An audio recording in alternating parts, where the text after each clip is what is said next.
cerah sang pelangi, sambutlah kami sang pengubah negeri. Guru bergerak pasti, berbagi dan mengabdi, religi dan mandiri, solusi untuk negeri.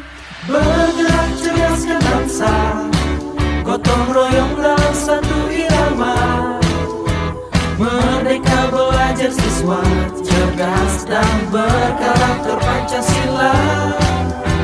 Taklukkan rintangan yang ada, percaya yang kuasa guru penggerak akan selalu ada untuk siswa Indonesia bahagia.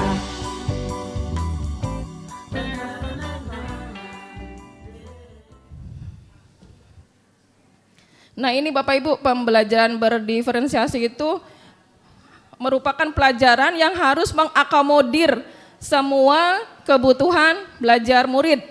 Kalimatnya murid ya Mas Aris, karena kita tuh sangat Indonesia di pembelajaran guru penggerak itu. Ya, bukan peserta didik lagi, tapi murid kalimatnya tuh. Jadi mohon izin Mas Aris, saya pakainya murid, karena di penggerak seperti itu. Nah ini identifikasi apa sih kebutuhan murid itu Bapak Ibu? Kita cari dengan cara apa? Mengamati perilaku murid. Kedua, mengidentifikasi pengetahuan awal. Gitu ya. Jadi kita tanya dulu, teman-teman tahu enggak gitu, apa sih diferensiasi? Tadi juga saya belum menerapkan, padahal nanti ya. Berikutnya Bapak Ibu bisa lihat dari nilai rapot sebelumnya. Nah ini penting tuh buat guru BK ya. Jadi kan anak nggak mesti dioplos, nilainya harus diputar semester berikutnya kecil, kemarin gede gitu kan. Nah itu Bapak Ibu pentingnya ketika mau ngajar tuh lihat dulu rapot anak kemarin berapa gitu. Jadi jangan belajar nggak peduli, kita harus lebih peduli gitu. Kemarin berapa rapotnya? Kemudian anak ini lebih di mana? Bisa tanyakan, kita ngobrol dengan guru pengajar sebelumnya gitu. Ya lanjut Mas. Nah ini kebutuhan belajar murid ada 3 Bapak Ibu. Yang pertama kesiapan belajar murid. Nah ini kesiapan belajar muridnya itu kita lihat tahap tumbuh kembangnya. Jadi lihat dulu anaknya nih, dia konkret enggak? Dari konkret kita bentuk sampai menjadi abstrak. Kemudian dari yang sederhana kita naikkan kompleks gitu. Jadi secara pelan-pelan kita menuntutnya tuh bukan yang harus sesuai dengan kita inginkan di materi, tapi enggak. Kita lihat kondisi anaknya gitu. Ini idealnya Bapak Ibu ya, sangat ideal sekali di sini. Dari yang terstruktur, kita ajak sampai ke terbuka, kemudian yang tadinya tergantung, kita lepaskan pelan-pelan sampai dia mandiri, dari lambat tadi kita buat jadi cepat. Kemudian minat anak itu apa di situ, hobinya apa? Contohnya itu seperti guru bahasa Indonesia, ketika suruh anak bikin cerita, jangan paksakan cerita yang ibu bikin gitu ya. Tapi kasih kebebasan anak-anak, kamu hobinya di olahraga, ya sudah, buat ceritanya tentang olahraga, maksudnya seperti itu. Kemudian profil ini ada lingkungan, gaya belajar, budaya, kecerdasan majemuk. Kecerdasan majemuk tuh yang anaknya sudah lebih gitu ya, cerdas bisa dikatakan seperti itu. Nah yang sering saya pakai adalah gaya belajar. Gaya belajar itu anak-anak ada berapa Bapak Ibu kalau gaya belajar tuh? Ada yang auditory ya, ada yang visual, dan ada yang kinestetis. Kinestetis tuh kayak saya nih yang nggak mau gerak tuh saya nggak bisa anteng gitu. Kemudian yang auditory yang tadi yang harus ada visual dan audiovisualnya ya, jadi ada tampilan dan ada yang bicaranya. Kemudian ada yang tadi itu, yang visual yang mungkin bacaan seperti itu. Nah ini strateginya Bapak Ibu ada 3. Ada yang konten, proses, dan produk. Bapak Ibu di dalam RPP juga boleh 3-3-nya atau boleh salah satu. Apa pembedanya dari konten? Kalau konten itu jadi Bapak Ibu memberikan berbagai macam cara gitu dari materi itu gitu ya. Tampilannya tuh. Jadi formatnya tuh dibedakan gitu. Nah kalau proses itu saat kegiatannya. Jadi membedakan proses yang dijalani murid dengan berkelompok gitu ya. Dengan kita lihat tadi misalnya yang anak visual kita kelompokkan. Kemudian kita kasih medianya yang berbeda kontennya. Mungkin dia dikasih bacaan gitu. Kalau yang proses yang anak yang tadi yang auditory itu mungkin kita kasih videonya. Dan untuk yang kinestetis dia nggak bisa diam kan, harus gerak. Ya kita kasih kegiatannya tuh yang membuat dia langsung mempraktekkan. Biasanya kinestesis anaknya juga lebih mampu ya. Kemudian diferensiasi produknya bukti. Nah ini bukti menunjukkan apa yang telah anak pahami. Nah ini yang di sumatif tuh Bapak Ibu. Diferensiasi produk itu munculnya tuh nilai sumatif. Jadi sumatif yang berupa angka. Kalau diproses, Bapak Ibu munculnya nilai formatif. Yang centang tuh. Nah kemarin ada yang bertanya, Bu di Merdeka nggak ada remedial. Remedialnya lakukan di saat proses. Jadi tujuan pertama anak tidak lulus nih, tidak sesuai dengan Bapak Ibu harapkan. Lakukan remedial di proses. Nanti di ending, di produknya tadi baru nilai sumatif. Nah produknya itu tidak mesti ulangan. Hasil karya pun itu adalah ulangan. Seperti itu.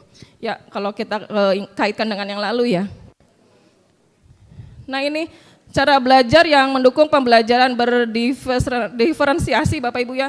Dengan cara belajar 5M, memanusiakan hubungan antar manusia, kemudian memahami konsep, membangun keberlanjutan, memilih tantangan, dan memberdayakan komunitas. Ini yang diharapkan dari diferensiasi. Bagaimana Bapak Ibu bisa difahami? Saya nggak bikin banyak karena saya di waktu ya Pak Dadang. Karena jam 11:30 harus sudah selesai dan harus ada produk ya. Iya, kita harus berpikir positif. Nanti kita masuk ke materi itu Pak, materi emosional sosial. Bapak Ibu bisa difahami? Saya kasih sampel ya sekarang ya, skenarionya ya, skenario apa sih yang bisa selalu masuk RPP ya? Biar Bapak Ibu punya gambaran skenario di diferensiasi itu apa. Saya buat ada 5 kategori nih, ada dari TK, SD, SMP, SMA, dan SMK. Mana Bu Lena? Sebelum kita ke penugasan itu Bapak Ibu kita dengarkan puisi dulu ya. Saya dapat titipan dari Guru Penggerak harus membacakan puisi karya Insinyur Soekarno. Ibu Novi, mangga, boleh? Ya, kamu bacain.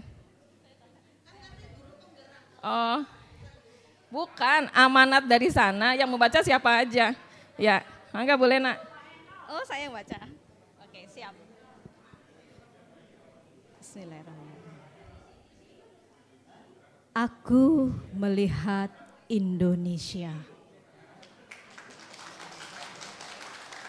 Karya Insinyur Soekarno.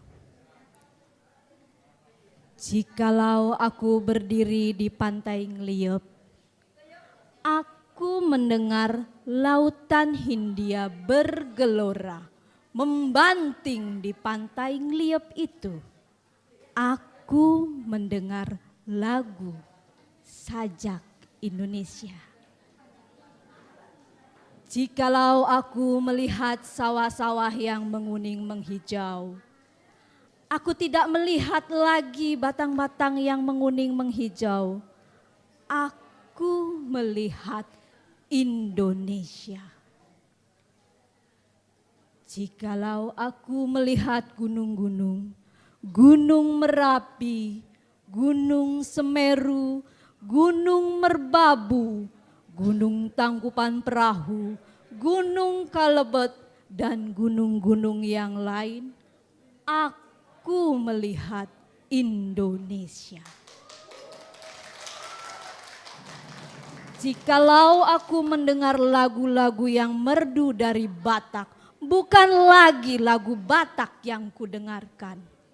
Aku mendengarkan Indonesia. Jika aku mendengarkan Pungkur Palaran, bukan lagi Pungkur Palaran yang kudengarkan.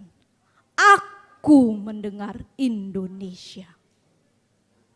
Jikalau aku mendengarkan lagu Olesio dari Maluku, bukan lagi aku mendengarkan lagu Olesio. Aku mendengarkan Indonesia. Jikalau aku mendengarkan burung perkutut menyanyi di pohon, ditiup angin yang sepoi-sepoi, bukan lagi aku mendengarkan burung perkutut. Aku mendengarkan Indonesia. Jikalau aku menghirup udara ini, aku tidak lagi menghirup udara. aku menghirup Indonesia. Jikalau aku melihat wajah anak-anak di desa dengan mata yang bersinar-sinar, Pak Merdeka, Pak Merdeka, aku bukan lagi melihat mata manusia, aku melihat Indonesia. Sang mentari, sejarah sang pelangi, sambutlah kami sang pengubah